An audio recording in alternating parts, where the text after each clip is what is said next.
Everybody says he's perfect, always wears a smiling face. But behind these silent moments, love has slowly lost its place. Every answer sounds so gentle, every word so... Welcome, Sarah. Thank you for trusting me enough to come today. Please take your time. Everything we discuss remains confidential. I'm not here to judge your husband or defend you. I'm here to understand your marriage before offering any guidance. Thank you, Pastor. Honestly, I almost didn't come because I kept wondering whether I was overreacting. But lately, I've felt completely lost. Every conversation with Daniel somehow ends with me apologizing, even when I'm trying to explain why I'm hurting. Sarah, every marriage experiences challenges. The important question isn't whether problems exist, but whether both husband and wife are willing to face them together. A healthy marriage isn't built by one person carrying everything while the other simply watches from a distance. That's exactly how I've been feeling, Pastor.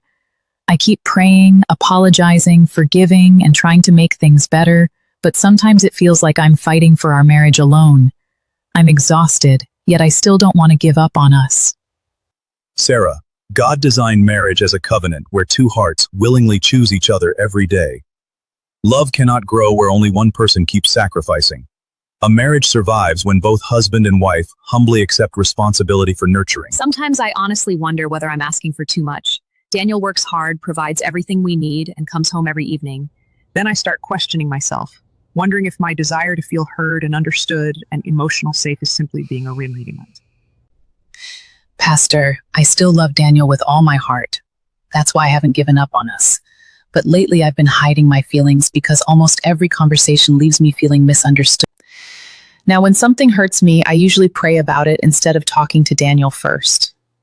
Not because I don't trust God, but because I'm afraid our conversation will end the same way again. I don't feel emotionally safe with my husband. Sarah, thank you for being honest. What you've shared tells me that your marriage isn't suffering because love has disappeared. It's suffering because communication has become unsafe. When people stop feeling heard, they slowly stop sharing their hearts with each other. I believe your marriage can still be restored, Sarah. But restoration requires willingness from both husband and wife. I'd like to meet Daniel, not to blame him, but to understand his heart as well. Healing begins when both people choose to participate. Make her amen you can. Amen. Thank you, Pastor Emmanuel. I came here carrying so much confusion, but today you've given me hope. I'll keep praying for my marriage, and I truly hope Daniel agrees to join me. Thank you for listening without judging either one of us.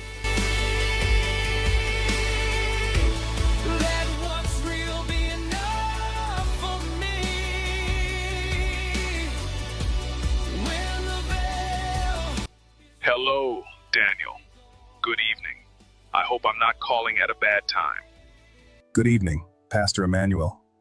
Not at all, sir. Sarah and I are just having dinner together. It's always good hearing from you. I hope you're doing well, Pastor. A close friend of mine is hosting a singles and married conference this weekend. I'd really love you and Sarah to attend with me. That sounds wonderful, Pastor. Thank you for thinking of us. The conference is for everyone, singles, married couples, and families. I really believe you and Sarah will be encouraged if you come. Thank you, Pastor. I appreciate the invitation. We'll be there. Have you spoken to Pastor Emmanuel lately? Why do you ask? He just invited us to a singles and married conference at his friend's church. Those conferences really aren't for us. We don't need it, Sarah. I understand how you feel, Daniel, and I'm not trying to change your minds and married conference at his friend's church. Those conferences really aren't for us. I only thought spending a day together away from everything might be good for us. Even if nothing changes, we'd still have time to simply enjoy each other's company. Sarah, that's exactly what I mean. I take you out, we eat together, we spend time together, yet somehow it's still not enough. Sometimes I honestly wonder if you're looking for reasons to feel unhappy instead of appreciating what we already have. Daniel, I'm not asking for perfection, and I'm certainly not looking for problems. I'm only asking you to listen before deciding that everything I feel is wrong. Why does it always seem easier to blame me than to simply understand me? Sometimes I honestly wonder if we're living in the same house, Sarah. You always seem determined to find something wrong. You should be grateful to have a husband like me, yet somehow you keep finding new reasons to complain instead of appreciating me. Daniel, if I'm honestly telling you how I feel, why does it always become proof that I'm the problem? Have you ever stopped to wonder whether there's something I'm experiencing that you're simply not seeing? If Pastor Emmanuel heard you speaking like this right now, he'd probably think I'm failing as a husband. That's what worries me, Sarah. You're slowly creating an image of me that simply isn't true, and it's becoming a dangerous pattern. Honestly, we don't need that conference because there's nothing wrong with our marriage. We'll only attend because my reputation matters, especially before Pastor Emmanuel. I refuse to let anyone believe I can't lead my own home properly.